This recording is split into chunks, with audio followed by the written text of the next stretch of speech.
دنیا کے لیے بدصورت ترین مگر اپنے وقت کے بہترین کردار۔ لیزی کو دنیا کی بدصورت ترین خاتون کہا گیا۔ اس پر لاکھوں میم بنائے گئے۔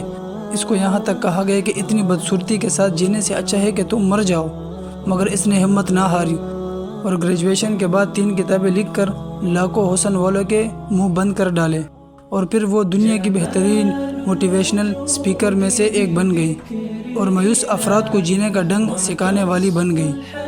اسی طرح عالم اسلام کی مشہور شخصیت جاہز بھی تھے۔ جاہز اعتقاداً معتزلی تھا اور انتہائی بدصورت تھا، مگر انتہائی ذہین۔ جتنا بدصورت تھا اتنا ہی عظیم عالم تھا۔ جاہز کی بدصورتی کے بارے میں ایک شاعر نے کہا، اگر خنزیر کو دوبارہ مسخ کیا جائے تو پھر بھی وہ جاہز سے کم بدصورت ہوگا۔ کسی نے جاہز سے پوچھا، آپ کبھی شرمندہ ہوئے؟ کہا، ایک بار کوئی بری عورت میرے پاس آئی اور کہا، مجھے آپ سے کچھ کام ہے، میرے ساتھ آئیے۔ میں چلا گیا۔ وہ مجھے ایک سنار کے پاس لے گئی اور سنار کے سامنے مجھے کھڑا کر کے چلی گئی۔ میں نے سنار سے پوچھا، میرے لائق کوئی حکم؟ کہنے لگا، یہ بری عورت مجھ سے تقاضا کر رہی تھی کہ میں اس کو شیطان کی مورتی بنا کر دوں۔ میں نے کہا، شیطان کو دیکھا نہیں میں نے۔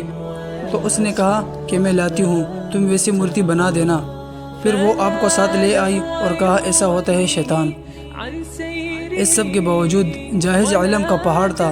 علوم اسلامیہ میں جہاں بھی بلاغت کا ذکر آتا ہے، جاہز ایک ستون کی طرح نظر آتا ہے، مگر اس نے اپنی بدصورتی کو حصول علم اور بڑا انسان بننے میں رکاوٹ نہیں ڈالنے دیا۔